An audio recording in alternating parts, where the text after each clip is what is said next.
Welcome back. We've just heard Laura Montgomery's story about fighting stage 4 breast cancer. Now let's turn to another local woman who has fought breast cancer as well and can talk about some of the services that Wellspring Niagara offers. Let's welcome Amie Malvaso. Amie, welcome to the program.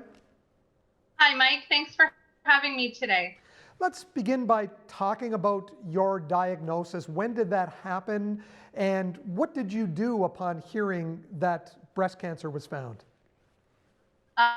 So that takes us back to 2015. I just happened to come across a lump, and after kind of connecting with my doctor, I was diagnosed very quickly with stage 3 breast cancer. And I went through 8 rounds of chemo. I ended up having a full mastectomy and radiation. And it was a devastating diagnosis, as it is, for anybody when they come down the cancer path. I had no family history, so it was quite a shock. And I was fortunate that I had a good support system at home. And it wasn't kind of until the latter part of my journey that I was able to make the connection with Wellspring Niagara and realize what amazing programs and services that they had available. How did you make that connection with Wellspring? How did you find out about them? How did you contact them? So that was actually through my doctor, also just through talking to people when I was going through chemo. And when I was having my surgery, you kind of build a little bit of a relationship when you're in and out of the chemo suite. You see some regular people and you kind of connect with them. And through my doctor's office as well. And they were able to just give me some information, their phone number and how to contact them. And it was as simple as picking up the phone and making a phone call and connecting with a great peer support over the phone that really kind of put me on my path to managing and dealing with the cancer journey. It put you on another path as well. 5 years later, you're not just turning to Wellspring for support, but you're providing support. You're working with Wellspring, helping others who have joined, for want of a better word, this club that they never wanted to be a member of. Once I started to feel a little more secure in my own journey, I became a volunteer with the organization and really got to see the frontline impact that we were making on people's lives.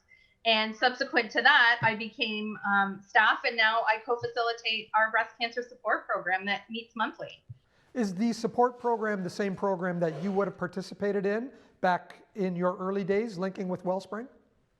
It is. It's the same program. It's called Breast Cancer Circle. We meet monthly for about an hour and a half, and it's an opportunity for women of all different stages of breast cancer. So we have members who are newly diagnosed. We have people who are in treatment, finished treatment at all different stages to kind of come and connect and join a circle of support where, people are able to share their stories and how they coped and personal experiences. And there's a real sense of comfort found in being able to do that. Amie, you've had to obviously turn to an online version of that circle since the pandemic hit. Have you lost any of, I guess, the closeness that gets developed amongst this group of women?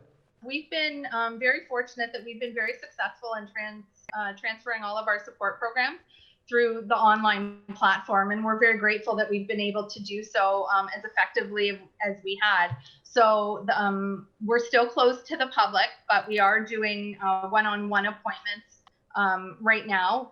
You can call in or send us an email. And with respect to the support groups, Mike, no, everyone is still able to participate. Obviously, it's not in person, but you still are able to build a great relationship with our members. And partnering with the Wellspring Network, there's different locations throughout the province and across Canada. We've been able to kind of expand some of our offerings that maybe we wouldn't regularly have and offer multiple programs. Once you have that diagnosis and go through the treatments, being a breast cancer survivor, someone who has fought breast cancer, that's something that's probably staying with you for the rest of your life. So it makes sense to me that you dedicate this big portion of your life to helping others.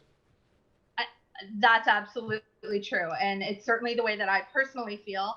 And it's something we hear all the time through members coming through our doors. People talk about, life before and life after and kind of what the new normal is.